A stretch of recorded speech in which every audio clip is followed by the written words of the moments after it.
আলাইকুম, আমি ফারজানা করিম বলছি পর্তুগাল থেকে। তো বাসা থেকে বের হয়েছি, আমি প্রতিদিনই বাসা থেকে বের হই হাঁটার জন্য। কিন্তু সবচেয়ে বড় সমস্যা হচ্ছে আমি হাঁটতে বের হলে এখানে সেখানে যা দেখি সব কিনা নিয়ে চলে আসি। আসার পরে দেখি যে বাসাতে এগুলো আগে থেকেই আছে।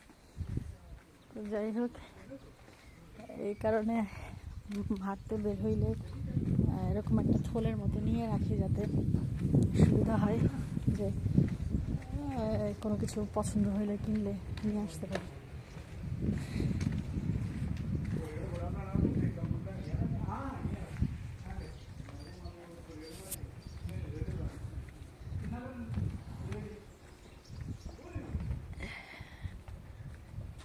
এখানে এই একটা সুবিধা, যত রাতই হোক একটা মেয়ে একা ঘোরাফেরা করলে তার কোনো নিরাপত্তার অভাব নেই।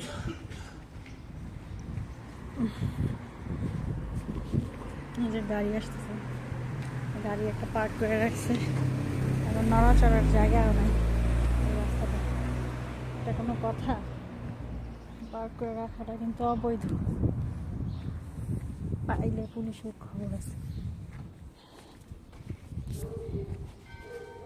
যাই হোক, আমি চোখ খুলতে পারছি না, কেন আমি বুঝতেছি না, মনে হয় অতিরিক্ত সানলাইটের কারণে। অ্যাকচুয়ালি যাবো হচ্ছে এখান থেকে ইন্টারমার্শে, এখান থেকে একটু দূরে আছে, প্রায় 30 মিনিট আমাকে হাঁটতে হবে।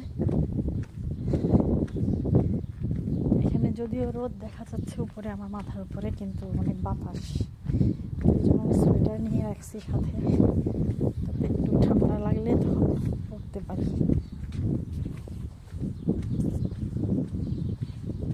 এই আর কি এরিয়া, আমার এরিয়া খুবই শুনশান, নীরব থাকে, মানুষজন কিন্তু আছে ভিতরে, বাট কোনো সাউন্ড আসে না। এই কারণে আমিও আস্তে আস্তে কথা বলতেছি।